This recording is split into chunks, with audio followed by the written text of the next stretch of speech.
Let's talk about internal audits, something completely different from the sublime. Let's talk about the challenges of wasteful expenditure. This is something that comes up all of the time. Wasteful expenditure due to unauthorized spending. The 23-24 financial year alone, those expenditures amounted to nearly 8 billion rand, 7.94 billion rand. An internal auditor's independence from management is critical, and its objectivity, authority, credibility represents an effective third line against financial mismanagement. Our next guest argues that every rand lost to irregular or unauthorized spend is a missed chance to change South Africa. She highlights that wasteful expenditure could be avoided through stronger internal audit functions. Let's find out more about what they actually do with Arlene-Lynn Volmink, CEO of the Institute of Internal Auditors of South Africa. Arlene-Lynn, thank you very much for joining us. Good morning to you. What's an internal auditor? John, and good morning, and to your listeners as well. Thank you so much for this opportunity to share my thoughts and my views today. I'm really grateful and honored to be here. It's not often that internal audit is invited to the table. We're put in the back corner of the building. But yes, we do exist, and we are here with purpose. We have a big role to play in terms of strengthening governance and accountability, particularly in the public sector. So who are we? We are the early warning system for financial mismanagement, in short. We evaluate systems, we flag risks, we provide recommendations, all of this to strengthen internal controls, including financial controls.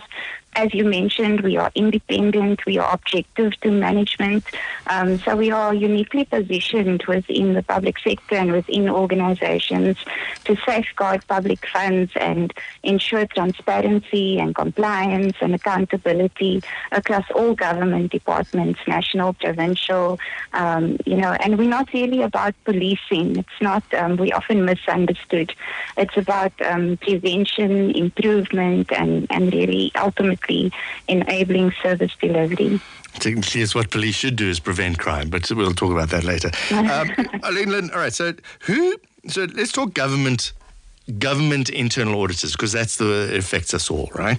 I don't know, there's the Department of Housing. We've just been talking housing. There's the Human Settlements Ministry in Ekurhuleni, for example. We've just been talking to them. Do they have one internal auditor that works and checks and does what?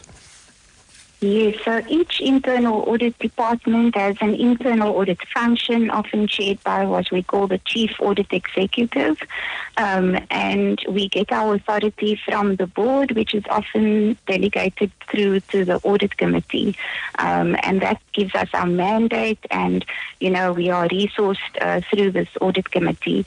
And then what we do is we protect public trust, and we enable service delivery. We come up with an annual audit plan that is approved by the audit committee, so they really give us our mandate, and then we execute on that mandate.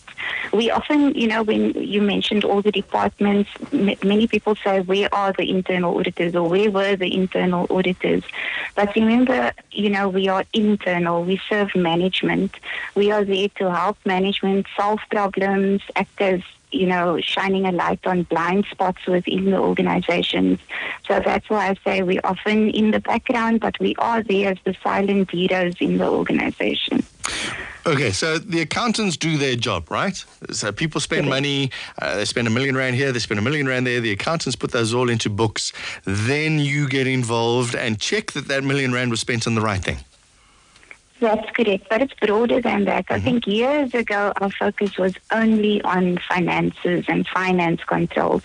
Right now, internal audit is elevated as a profession. So we actually start with the strategic objectives. The actual service delivery and what management's plan is in terms of enabling that service delivery. And then we do a risk-based approach. We will look at all the risks that face, the public entity, including financial risks. And then that's where we come in as the third line to provide assurance to management that they're on the right track, and that they've got all the controls in place. Our focus isn't short-term. Our focus is long-term. on the control environment, the culture, and really the sustainability of that governance and ethical culture within the organization. So we don't only focus on the financials, but we do focus on financials, yes. Who pays an internal auditor? Is that paid for in the private sector by the company, and is it paid for by the mayor if it was in a city? Yes, we are paid. We're part of the payroll of an organization. However, what is important is our independence, which you mentioned earlier. So to safeguard that independence, we usually would have an administrative reporting line to management, but a direct reporting line through to the governance structure, through to the audit committee. One of the big challenges in the public sector that we face is intimidation of internal auditors. And that's why it's important for us to provide our opinion in an objective and unbiased manner without being afraid of recourse. And that's why the independence and the reporting line is so important, even though we are paid through the organization. Yeah, so we would hear a lot of whistleblowing coming from internal auditors. We could, yes. We are often, whistleblowers within our organization, and that's why as the Institute, as the IIA South Africa, I always refer to us as the psychological home of safety for internal auditors. You are interviewing me in Internal Audit Month. May is Internal Audit Month globally. And our theme for this month is Sia Sizana, which is all about one IIA. We stand together, we help each other.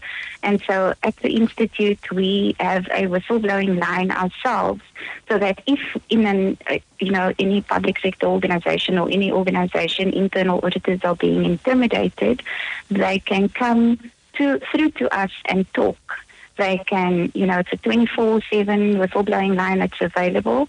And even for the public, if you see an internal auditor who's practicing unethically, you can also use this reporting channel, which is our Speak Up service line, so that we protect the integrity of our profession and our professionals.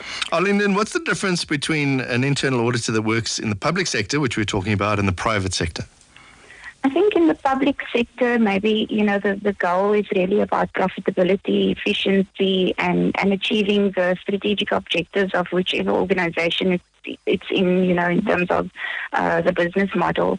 But in the public sector, the stakes are high because it's about public trust and service delivery, accountability, ethical leadership. And, what's different for public sector auditors is that they need to have political and business acumen. Political acumen specifically because they are often faced with political pressure, underfunding, complex, compliance environments. So they are really at the forefront in the fight against fraud and corruption. But we do see that public sector and private sector auditors need to work together and support each other. Hence the theme, we are helping each other.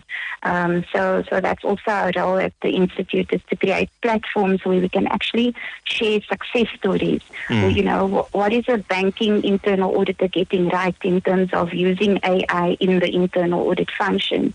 And how can a public sector internal auditor, learn from that? And public sector auditors do performance auditing. So how can, the private sector learn from that values-based, outcomes-based approach? So we have a lot to share and learn from each other, even though our context differs. Is there a code of ethics? Like a book with laws that says and you put your right hand up and say, I, an internal auditor, swear to solemnly uphold the Constitution of something. Indeed, definitely. So we have new global internal audit standards that were released 9th of January 2024, and they became effective on the 9th of January this year. And in that code of ethics, there's 5 domains. Domain 2 is all about our ethical behavior and our code. And that's what we adopted, and we even have something that we have to sign to say, as an IIA member, I adhere to this code of ethics. And that really, is about professional courage and doing the right thing, even when no one is watching or everyone's watching. And that's really our ethical compass that holds us to account. Okay, so now that's general understanding. We've taken a long time on purpose to understand it is what you're doing. Now, during the Zondo Commission, I know these were external auditors, but surely there were internal auditors first before the external auditors got involved. There were a number of cases where auditing was poor and corruption was allowed to happen.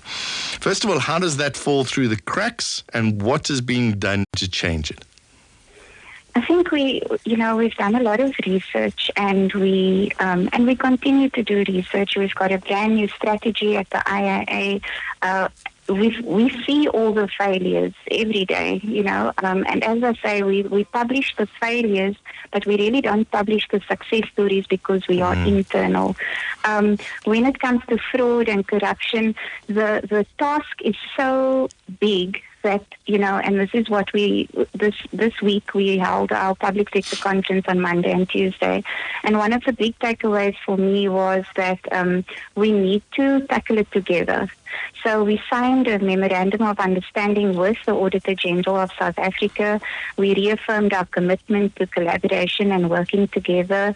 We signed an MOU with the SIGFARO, which is the Chartered Institute of Government Audit Finance Risk Professionals, and reaffirmed our commitment. Long story short, it's about partnership, it's about collaboration, because at the end of the day, we want public good and we want public trust and confidence, and we can't do it alone. We need to work together. So that's really, it's a journey. Fraud and corruption, we've got all these mechanisms that we are putting in place. We need to hold public sector officials accountable, but we also need to hold internal auditors accountable while making the environment safe for them. Who holds auditors accountable? Who the police of the police? So I think that would be me. Well, not me, but the institute itself. Right. So as I say, we have a code of ethics, and if there are members of the institute who are not practicing ethically, you can report them to the institute. They go through an investigation and disciplinary process, and there's certain consequences according to our bylaws and our disciplinary codes. So I guess we are the auditors of the auditors. What sort of support do you give to a young auditor who's coming newly into the field? You're talking about the intimidation that people might experience. If you're an old head, you might have the confidence or the experience to know how to handle that. But if there's a young auditor out of university, they've just started training, they've just got this gig, what sort of support do you give them? So we actually are doing a lot because we want to grow the pipeline. It's part of our strategic objectives to grow the pipeline of internal audit professionals in the country. We've got currently over 9,100 members. And over 600 student members. So we have a program, it's called Sia Kula. It's our free student membership program. So up to 6 years of study, you can get free membership, which allows you access to resources, mentorship, knowledge, thought leadership. We have a monthly student webinar where we bring students together. We have a student conference, which is free as well during the year. So we're really trying to do a lot to make the profession inviting. And then, with the Speak Up line, we want to reduce that barrier to entry where people are scared to enter the profession, because they could be intimidated. But we are doing a lot. We're doing career days, partnerships with universities to make sure that the profession is sustainable, and we're 61 years old this year. So I think we've been in the country for a long time, and we are here to stay because we have an important role to play. All right, Arlene-Lynn Volmink, CEO of the Institute of Internal Auditors, South Africa.